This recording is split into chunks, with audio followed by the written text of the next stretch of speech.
Eu só sabia lançar redes, mas seus passos mudaram minha rota. Eu cobrava impostos, mas seguindo seus passos, descobri o que realmente tem valor. Depois de encontrá-lo, meu caminho nunca mais foi o mesmo. Eu disse que não caminhava com ele, mas ele continuou me chamando de volta. E quando completou sua jornada, ele nos deixou um caminho para seguir. Uma missão: viver o caminho que aprendemos e conduzir outros por ele. Em Jerusalém, na Judéia, em Samaria e até os confins da terra. O caminho que ele iniciou agora avança através de nós. Queridos, como tem sido incrível essa viagem no livro de Atos e a gente poder então estar caminhando juntos a partir desse texto. Hoje nós vamos retroceder um pouquinho. Semana passada, pastor Carlos, convidado lá de Goiânia, esteve aqui pregando no capítulo 10. O pastor Figueiredo também à noite, pregando sobre o capítulo 10. O pastor o Carlos, no finalzinho do 9. Mas nós vamos retroceder ao capítulo 9. E eu quero ler com vocês o versículo 31. Único versículo na manhã deste domingo para nós meditarmos. Veja o que o versículo 31 de Atos capítulo 9 nos diz. Assim, a igreja tinha paz por toda a Judéia, Galileia e Samaria, edificando-se e caminhando no temor do Senhor, e no consolo do Espírito Santo, crescia em número. Na manhã de hoje eu quero falar com vocês sobre o tema prontos para crescer. Mas a minha proposta na manhã de hoje é tirar os olhos da igreja CPF, a igreja CNPJ, tirar os olhos da igreja CNPJ, a igreja institucionada, a igreja que tem um nome, para falar sobre a igreja CPF, para falar sobre a sua vida como igreja, para falar sobre a sua vida que precisa crescer, para falar sobre a sua vida que precisa se desenvolver. Então o texto bíblico diz que a paz, a edificação e o consolo do Espírito eram instrumentos de crescimento. Quando Jesus esteve então entre nós, e quando ele estava se despedindo, lá em Mateus, a gente conhece qual foi o mandato que Mateus deixou, que Jesus deixou para nós. Ele disse: ide por todo o mundo e fazei discípulos de todas as nações, ensinando-os a obedecer todas as coisas que eu vos tenho lhes ditos, batizando-os em nome do Pai, do Filho e do Espírito Santo. É interessante este mandato que Jesus deixou para nós. E o que me chama a atenção neste mandato é que ele diz: ide por todo o mundo e fazei discípulos de todas as nações. Primeira coisa que me chama a atenção, discípulo. Você se vê como um discípulo de Jesus? Você se sente como um discípulo de Jesus? Você tem atitudes de discípulo de Jesus? Ou você é um simpatizante de Jesus, ou você é um seguidor de Jesus, ou você já se contentou em simplesmente ir para o céu, porque você reconheceu Jesus como seu Senhor e seu Salvador. Jesus não quer que a nossa conversão seja a chegada final, o start e o fim no meu relacionamento com Ele. Ele não quer que você se sinta satisfeito simplesmente porque agora que você reconheceu Jesus como seu Senhor e seu Salvador, você tem o céu garantido e você está indo para o céu. Não é isso que Ele quer. Ele quer que você se torne um discípulo dele, que você se sinta discípulo dele. Por isso ele vai dizer: ide por todo mundo e fazei discípulos de todas as nações. Ou seja, ele parte do pressuposto que aqueles que andaram com ele durante 3 anos entenderam o que é ser discípulos, eles se sentem como discípulos, eles agem como os discípulos, eles vivem como os discípulos, e aí então eles estão prontos para reproduzir o que eles são. Eles estão prontos a reproduzir o que eles viveram. Eles estão prontos para reproduzir os discipulados, e eles que são discípulos vão reproduzir discípulos. E aí ele continua dizendo: ide por todo mundo e fazer discípulos de todas as nações, ensinando-os a obedecer a tudo que eu vos tenho ensinado. Obediência é a marca de um discípulo. O discípulo, ele não negocia obediência, ele não racionaliza obediência, ele obedece, ele não é seletivo na obediência, não obedece só quando é conveniente, só quando é prazeroso, só quando traz benefício, ele é obediente. A obediência é uma marca do discípulo, e assim sejam batizados em nome do Pai, do Filho e do Espírito Santo. Quando nós olhamos então para este texto, o texto está nos levando a pensar: eu tenho crescido como discípulo, e por isso Lucas vai fazer uma pausa entre o que ele estava relatando e o que ele vai passar a relatar, que nós vimos na semana passada com o pastor Carlos. É uma pausa. Alguns estudiosos dizem que é um sumário. Ele faz aqui um interlúdio. Lucas faz um interlúdio, é um sumário. E nesse sumário ele diz assim: assim, como se fosse portanto, como se fosse uma conclusão.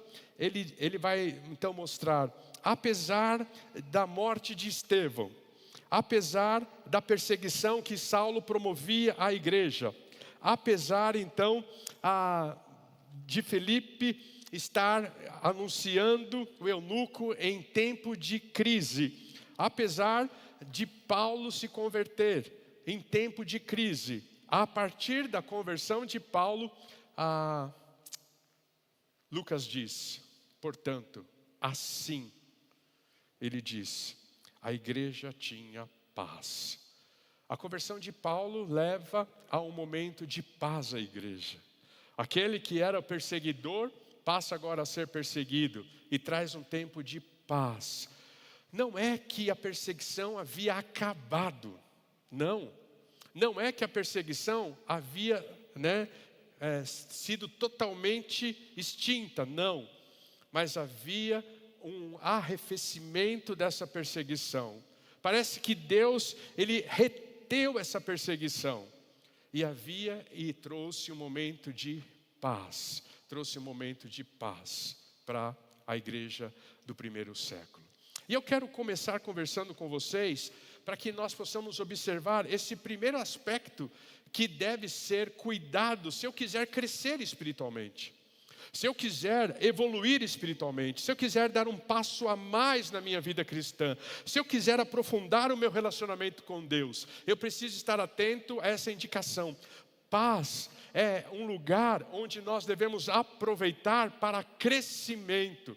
Mas a paz é perigosa, porque quando nós olhamos para esse texto, nós podemos entender então que a paz era o teste para saber se a igreja havia aprendido a lição.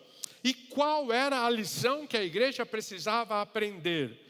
Qual é a lição que nós aprendemos nos nossos momentos de luta? Qual é a lição que nós aprendemos quando o desemprego chega? Qual é a lição que nós aprendemos quando um diagnóstico difícil chega? Qual é a lição que nós aprendemos quando os relacionamentos estão quebrados e destruídos? Quando o ambiente da nossa casa está difícil? Quando um filho nosso está enveredando por um caminho que nos preocupa? Qual é a lição que nós aprendemos nos momentos de crise?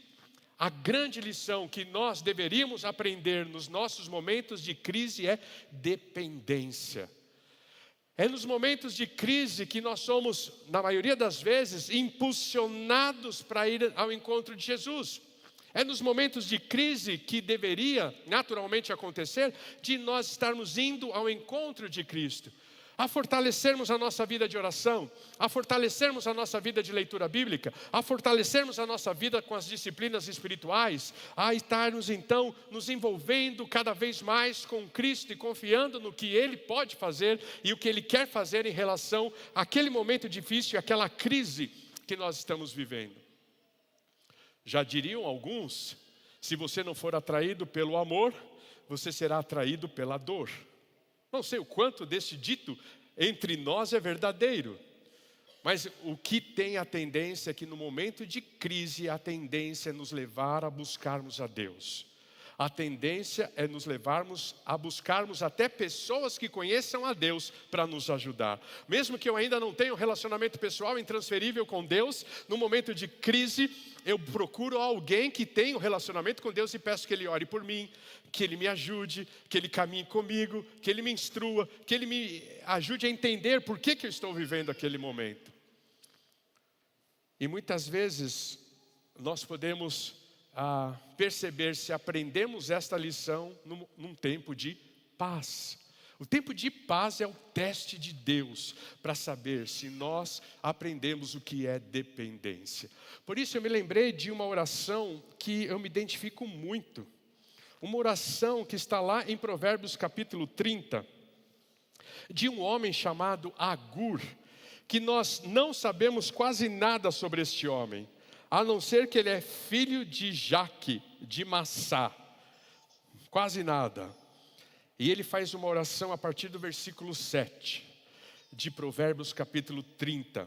E eu queria que você lesse essa oração comigo, porque essa oração eu me identifico muito com ela. Ela diz assim: 2 coisas te peço, ó Deus, não recuse o meu pedido, antes que eu morra. Afasta de mim a falsidade e a mentira. Não me des nem a pobreza, nem a riqueza. Dai-me o pão que me for necessário.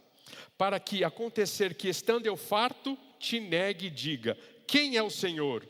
Ou que, empobrecido, venha furtar e profane o nome de Deus. Eu faço essa oração de tempo em tempo, porque eu tenho percebido na minha própria história, e talvez na história de algumas pessoas que eu tenho o privilégio de acompanhar, que a crise de fato tende a nos aproximar de Deus e nos mostrar o quanto nós precisamos de Deus. A crise tem a tendência de nos mostrar o quanto precisamos de Deus. Porém, a paz revela o quanto amamos a Deus. A paz revela o quanto amamos a Deus. E aquela igreja havia aprendido a lição da dependência. Porque a paz não trouxe acomodação para aquela igreja.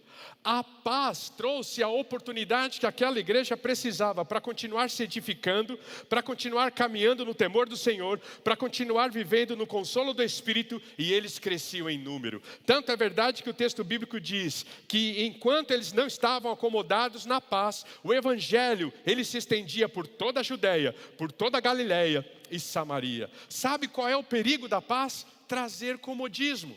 Sabe qual é o perigo da paz? Trazer acomodação. Sabe qual é o perigo da paz? Revelar o que de fato existe no nosso coração. Assim como um filho, eu tenho a minha, e a gente conhece os nossos filhos. Sabe quando o filho chega com aquela conversa doce? Né? Papai querido, fala filho, o que você quer? Não é assim?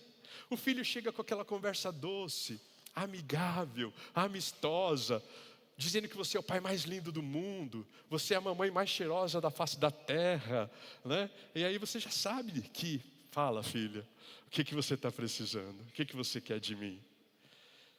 E aí ela consegue conquistar aquilo que ela quer, a gente dá para ela, e daqui a pouco ela vira as costas e vai embora e nem agradece. Nem agradece. Porque agora ela está em paz. Ela recebeu o que ela queria. Agora acomodou. Não precisa fazer esforço para conquistar o coração do Pai. Não precisa se dedicar. Puxa, é muito triste quando a gente vê um perfil de cristãos, um perfil de crente que no momento da crise, procura até igrejas que têm aí campanhas de oração, 7 semanas de oração para vencer a sua dor. Aí o crente acorda, vai nas 7 campanhas, não falta uma quarta-feira, né? Nem tem na nossa igreja, vai em outra igreja porque precisa resolver o seu problema. Aí ele vai, participa das campanhas, ora fervorosamente, jejua, lê a Bíblia todos os dias. Aí vem para o culto, vem para a escola bíblica dominical, não falta em nenhum pequeno grupo, aí até que conquista. Aí Deus dá o que ele estava querendo. Deus resolve o problema que ele tinha. Deus abençoa ele. Aí ele relaxa, não vai mais em campanha, começa a trocar o culto por cama, começa a trocar o culto por viagem, começa a trocar o culto por jogo. Aí começa a relaxar. Aí começa a trocar o culto por lazer. Não lê mais a Bíblia, não participa mais de pequeno grupo, não vem nas vigílias, porque ele já conquistou o que ele queria. Tempo de paz é perigoso. Para quem não aprendeu a lição da dependência, tempo de paz é perigoso. Por isso, quando nós olhamos para esse texto, a gente aprende que a paz, ele deve ser um trampolim para nós continuarmos crescendo. A paz deve ser um trampolim para continuar nos aproximando de Deus e fervorosamente vivendo o que nós vivíamos antes no tempo de crise, depois que Deus solucionou a nossa crise. Então, eu aprendo que a paz, a primeira coisa que ela revela, que ela pode revelar na vida de um cristão, é um coração rebelde e um coração teimoso. Tempos de paz, talvez esteja revelando para nós como cristãos o quanto o nosso coração ele é rebelde e o quanto o nosso coração ele é teimoso. A paz revela o quanto nós temos como seres humanos a tendência, o desejo, o sabor da autossuficiência. Eu fico pensando, uma empresa em tempo de crise, e esta empresa é gerida por um cristão. Ele vai pelo mesmo caminho, ele pede oração pelas pessoas, ele vai em campanhas, ele aumenta seus dízimos, ele aumenta a sua oferta, ele então está participando de reuniões de pequenos grupos, ele junta um grupo de amigos, pede para orar, e aí Deus vai, abençoa, dá sabedoria, tira ele da crise, dá prosperidade para ele, aí lá na frente ele começa a andar pelas suas próprias pernas, ele já não volta mais para consultar a Deus, agora ele bate no peito e diz, eu sou experiente, eu sei como fazer, eu tenho vivência, eu tenho experiência, eu tenho estudo, eu sei como fazer, não preciso de Deus. Porque lá na frente, quando a empresa saiu do buraco e começou a prosperar, agora ele está vivendo um tempo de paz, ele se esqueceu do tempo de crise, o quanto Deus estava atraindo ele, a sua presença, o quanto Deus trabalhou para forjar o seu caráter, o quanto Deus investiu em sua vida e o abençoou. Mas agora ele bate no peito porque ele diz, eu sou um bom empresário, eu aprendi a lidar com os problemas da nossa nação, eu aprendi a lidar com as dificuldades fiscais da nossa nação, não preciso de Deus. A paz é perigosa se nós não aprendermos o que significa submissão. Porque a paz pode revelar a nossa rebeldia, a paz pode revelar a nossa teimosia. A paz também pode revelar a nossa gratidão ou a nossa ingratidão. Aquela igreja que estava sendo perseguida, aquela igreja que viu seus pares sendo mortos, aquela igreja que viu seus pares sendo aprisionados, aquela igreja entendeu qual era o sentido da dependência e ela passa a viver em gratidão. Por isso que o texto bíblico diz que ela continua se edificando e caminhando no temor do Senhor. A paz pode revelar uma ingratidão do nosso coração. A paz pode revelar esta atitude de indiferença a respeito de quem Deus é e o que Deus tem feito. Por isso, a paz pode revelar se nós amamos as soluções de Deus ou se nós amamos o Deus que traz as soluções. Você está correndo atrás das soluções que Deus pode te dar? Ou você, como discípulo de Jesus, está correndo atrás do Deus que você ama? Foi interessante. Semanas atrás, um pequeno grupo de nossa igreja, estudando o livro de Atos, começou com a seguinte pergunta: você acha que jejum move a mão de Deus? E aquela pergunta então fez com que o pequeno grupo todo conversasse sobre essa crise. Você acha que jejum move a mão de Deus? Responda para você, você acha que jejum move a mão de Deus? E essa foi a discussão daquele pequeno grupo. Profunda, interessante, porque a gente chega à conclusão que muitas vezes sim, nós gostamos mais de usar a Deus do que de servir a Deus. E muitos de nossos relacionamentos podem ser construídos nessa intenção de extrair a solução que Ele tem para nós, do que demonstrarmos o nosso amor que temos por Ele. Por isso, a paz também revela se nós aprendemos de fato o que é submissão. Quando eu estava estudando sobre isso, veio duas imagens na minha mente. A primeira imagem da minha relação com o GPS. Interessante, né? Uma ferramenta inventada por uma mulher indiana. Uma mulher indiana inventou o GPS. E aí eu me lembrei da minha adolescência. Comecei a vida profissional e a minha carreira profissional com 14 anos de idade. Trabalhando de office boy numa empresa petroquímica chamada Ibrasol. Fazia solvente, thinner, essas coisas. Essa empresa, ela estava ali na esquina das Prestes Maia. Agora esqueci o nome daquela avenida.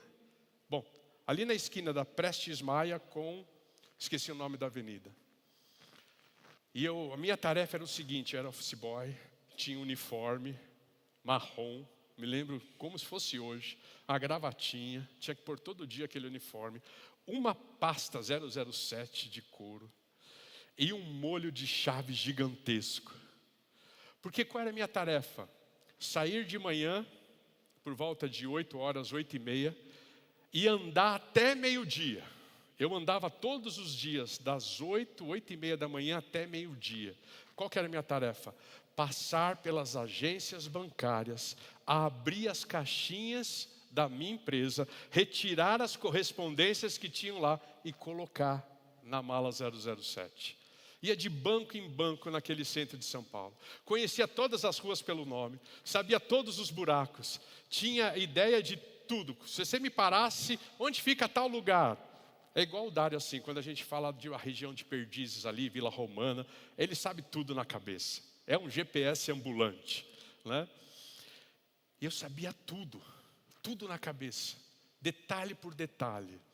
Aí eu venço essa etapa, né, de office boy, vou para a minha segunda fase de vida profissional. Meu pai tinha uma empresa, meu pai vendia frios, e ele tinha uma Kombi.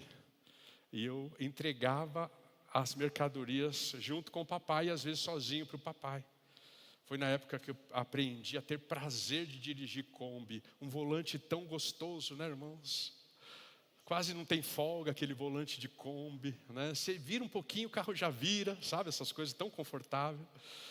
Eu sabia tudo, irmãos. Eu nunca precisei do guia 4 rodas. Quem é do tempo do guia 4 rodas aí, ó? Eu nunca precisei do guia 4 rodas. Eu tinha tudo na cabeça. Eu sabia o nome das ruas, eu sabia os bairros, eu sabia a direção, eu sabia chegar, eu sabia voltar, tudo na cabeça. Aí minha vida profissional melhorou mais um pouquinho.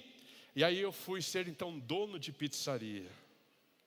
E aí como dono de pizzaria, eu sabia também tudo na cabeça. Quando o cliente ligava, eu já sabia o nome do apartamento dele, o número do apartamento, o nome do prédio, o nome da rua. Já pegava o motoboy, já falava, vai por esse caminho que vai dar certo. Ele não sabia onde que era, sabia tudo. Não tinha agenda, não tinha guia 4 rodas, eu sabia tudo. Aí a profissão melhorou mais um pouquinho e eu fui ser condutor escolar. E como condutor escolar, de igual modo, eu sabia o nome de todas as ruas, do bairro em que eu atendia as crianças, do colégio, em torno do colégio. E aí a profissão melhorou mais um pouquinho, e agora melhorou definitivamente, sobrepôs a tudo que eu já fiz na vida. Deus me chamou para o ministério, e aí eu comecei a depender de GPS.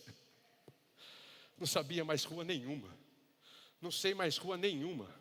E aí eu tenho uma relação com o GPS, não sei se você tem essa relação com o GPS.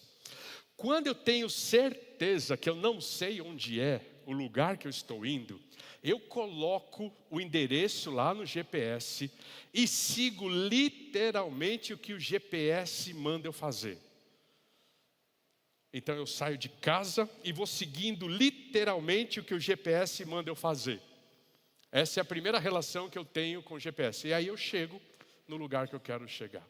Mas eu tenho uma segunda relação com o GPS. Quando eu sei, ou acho que eu sei onde eu devo ir, Porque eu dependo do GPS, eu já coloco o GPS lá para funcionar.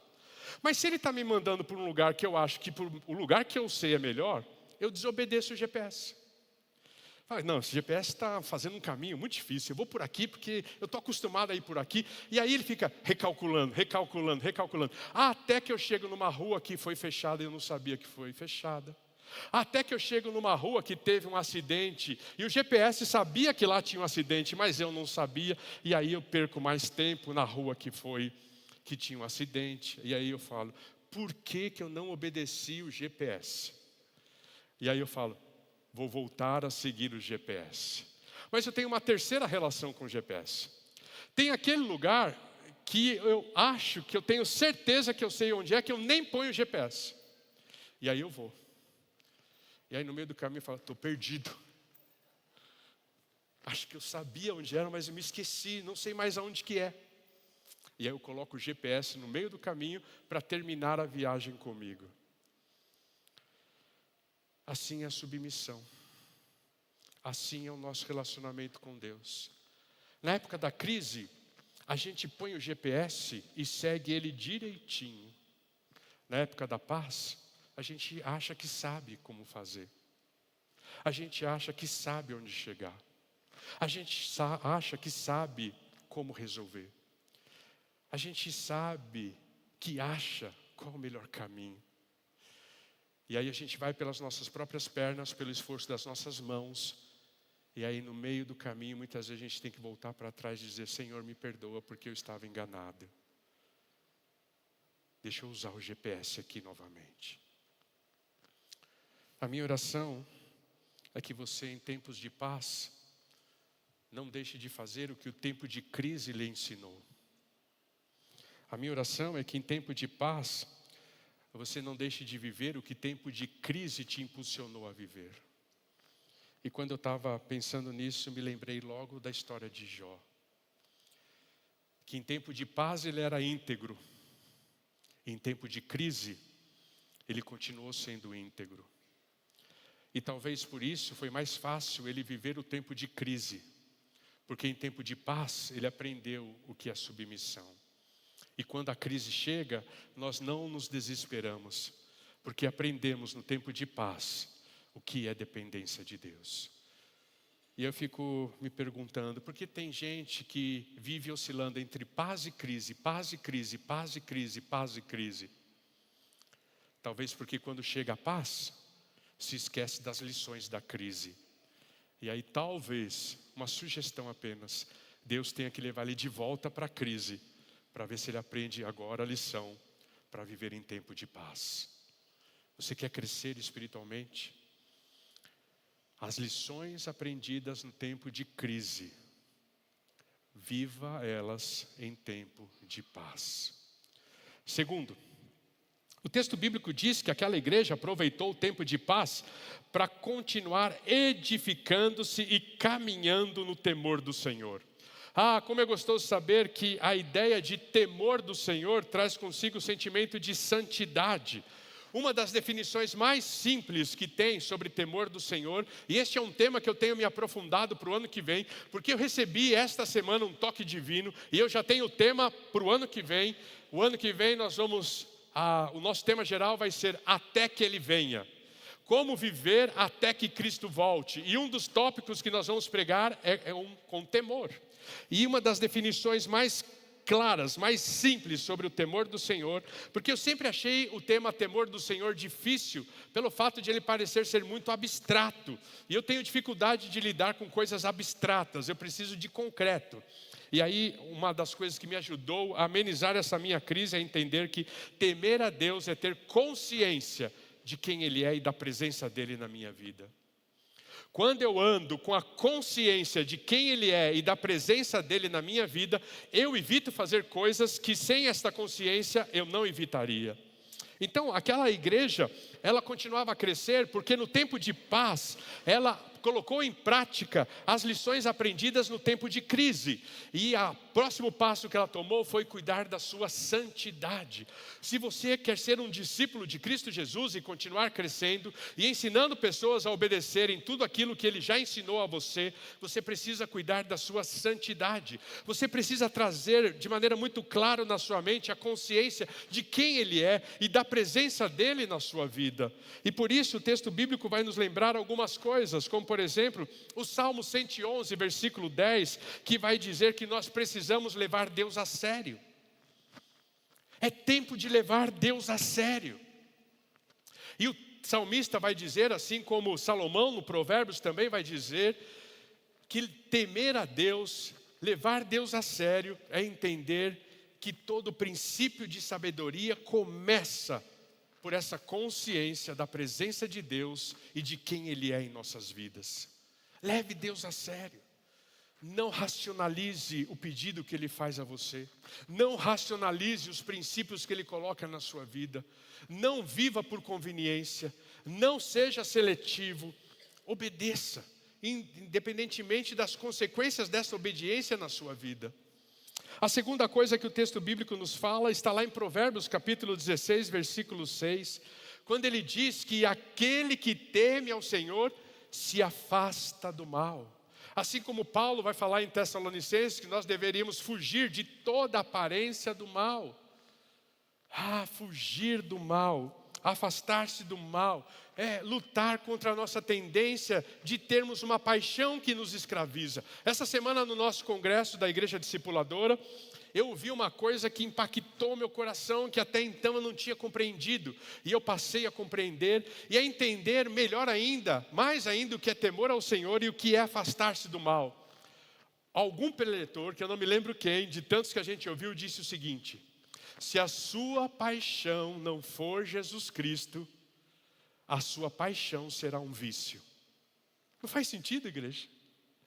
O que ele quis dizer com isso? O meu coração ele tem a tendência de ter paixão.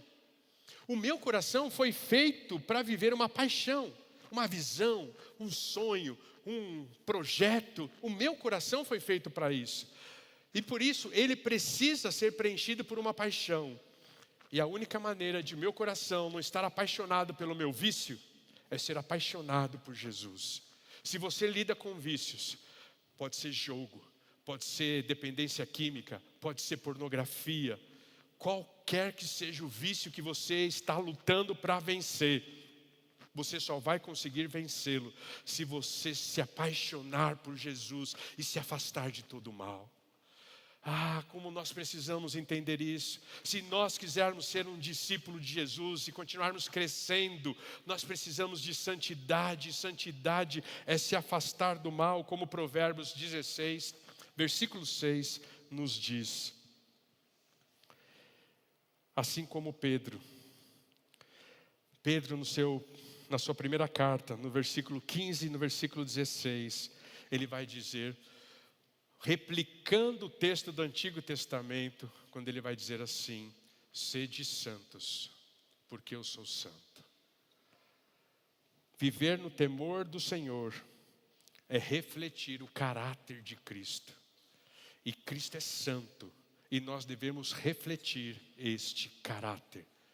Aquela igreja continuava edificando-se, um trabalhando com o outro, uns com os outros.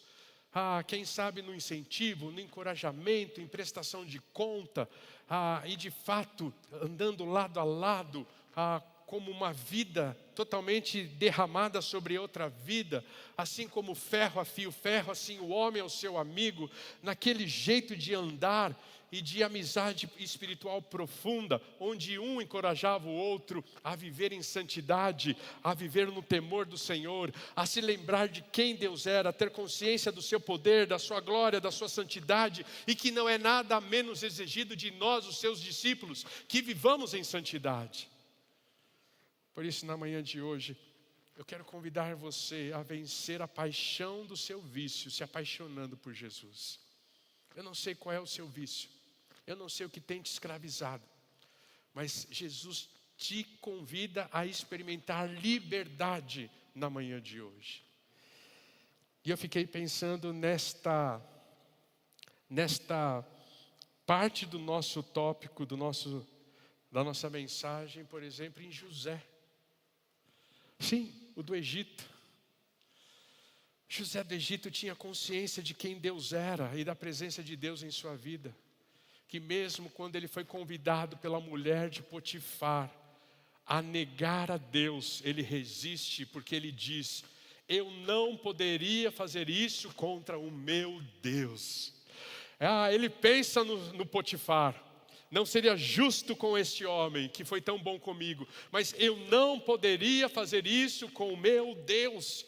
Eu não poderia arrancar lágrimas do meu Deus. E ele foge da aparência do mal. Ele foge da possibilidade de um adultério. Ele foge da possibilidade de uma traição. Ele sai correndo, ele evita, ele se esquiva, ele não fica sozinho. Ele faz aquilo que Deus espera que a gente faça diante da paixão que nos inclina ao nosso vício: fugir. Porque o texto bíblico diz: resisti ao diabo e ele fugirá de vós. Mas ele diz: fugir à tentação. Olha que interessante. O diabo eu posso resistir, à tentação eu fujo. O diabo eu posso vencer, a tentação, se eu flertar com ela, eu já sou derrotado. Eu já sou derrotado. Então, veja o peso que Deus coloca, a palavra de Deus coloca: resistir ao diabo, ele fugirá de vós. Fugir a toda aparência do mal, fugir a toda tentação. Não resista à tentação, foge dela. Não brinque com isso, foge dela. E o texto bíblico diz então que um discípulo, ele reflete o caráter de Cristo, assim como um espelho, que quando está velho, cheio de mancha, não reflete o nosso rosto. O problema não está no nosso rosto, o problema está no espelho. Assim como um espelho, nesses dias de banho culposo, não é verdade? Todos nós estamos vivendo um tempo de banho culposo, não é isso? Estamos tomando banho sem ter vontade de tomar banho, não é isso? Banho culposo. E aí o espelho fica todo embaçado, porque você toma banho com água super quente. Aí você vai se olhar no espelho e você não se vê. O problema não está no seu rosto, o problema está no espelho. O que as pessoas estão vendo no seu espelhar Jesus? Um discípulo ou um seguidor? Um apaixonado por Cristo que está vendendo as paixões da carne? Ou alguém que está rendido às paixões da carne, tentando seguir a Cristo Jesus? Edificando-se, caminhando no temor do Senhor. A santidade revela qual é a nossa verdadeira paixão. É Cristo ou os meus vícios? A santidade revela qual é a nossa verdadeira paixão. E por último, o texto bíblico diz: e no consolo do Espírito Santo cresci em número.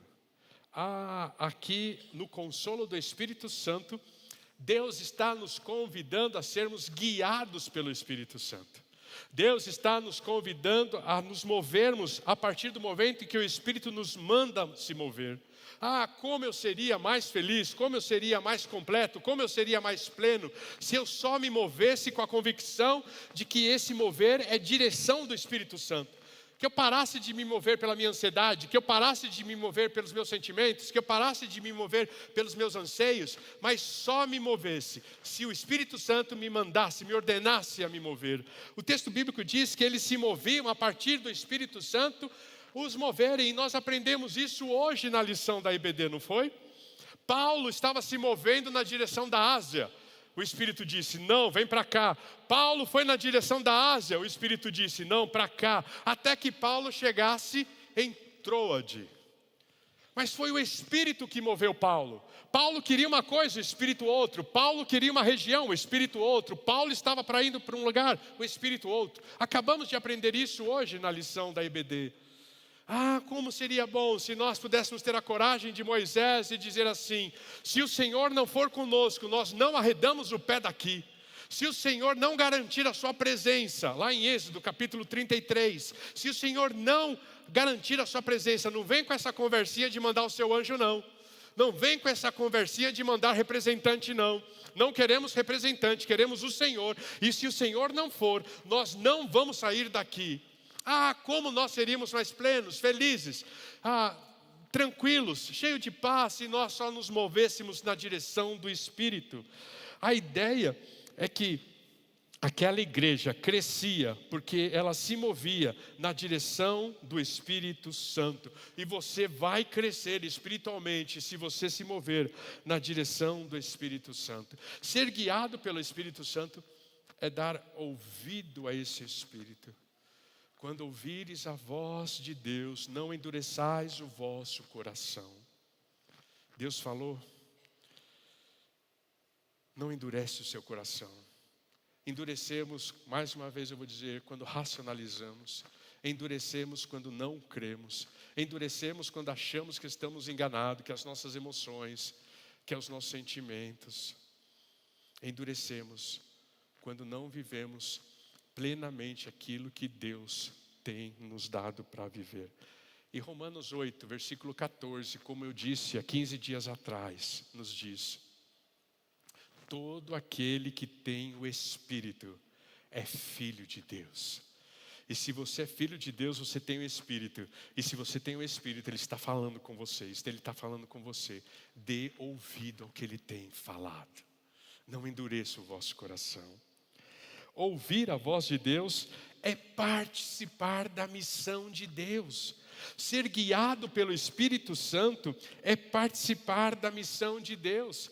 Assim como a igreja de Atos fez, em Atos capítulo 1, versículo 8. Olha, o texto diz lá em 1:8: ide desde Jerusalém até Judéia, Samaria e aos confins da terra. Olha o versículo 31, eles estavam por toda a Judéia, Galiléia e Samaria. E o texto vai terminar em Atos em Roma, que para eles era o fim do mundo, era os confins da terra.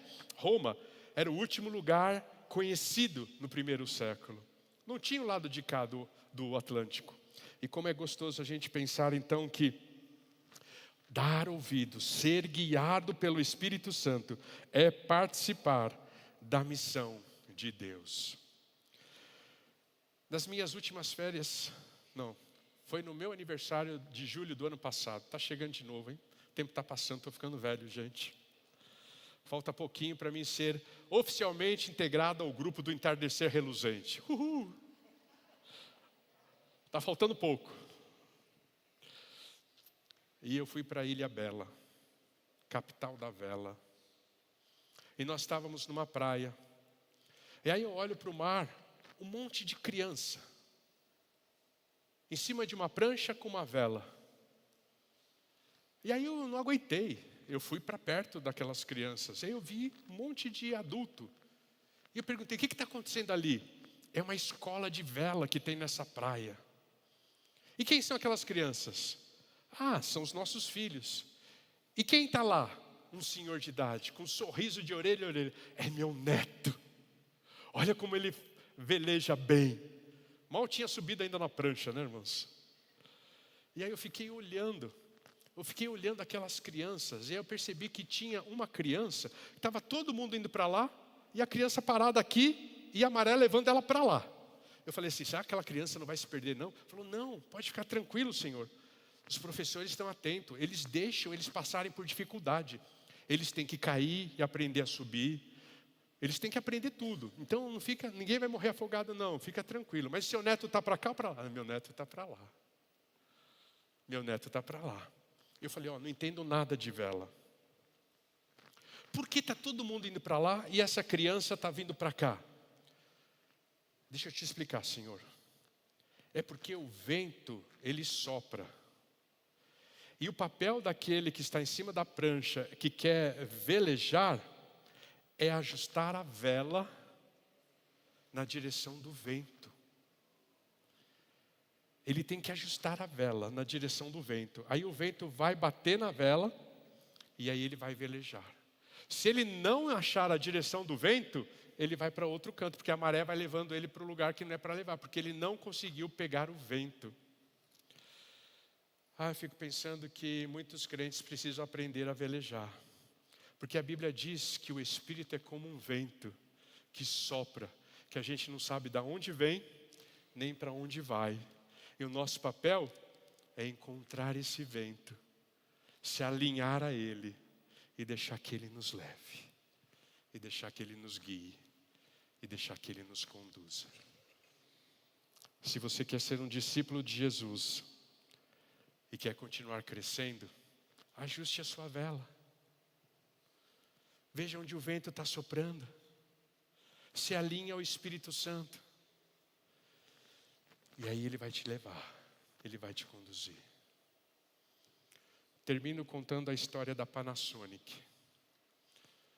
Quem já teve aqui uma televisão de plasma da Panasonic?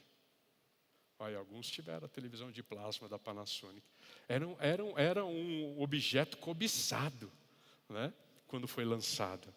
Um objeto cobiçado. Panasonic, empresa japonesa, sinônimo de qualidade. E eles desenvolveram essa tecnologia de plasma, alta definição, uma imagem perfeita, cores vibrantes. E eles dominaram o mercado durante anos, anos e anos. Dominaram o mercado durante anos, anos e anos. Até que chegou os sul-coreanos, com uma nova tecnologia, LCD.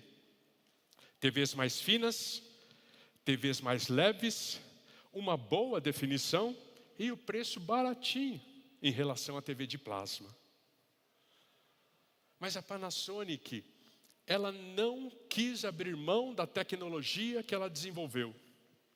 Se você for estudar a história da Panasonic, eles investiram milhões e milhões de dólares para erguer prédios, para produzir TVs de plasma. E eles não abriram mão da tecnologia que eles inventaram, porque eles não abriram mão de uma TV com excelente qualidade visual, excelentes cores, excelentes imagens. Mas eles não perceberam que o vento do comércio estava mudando.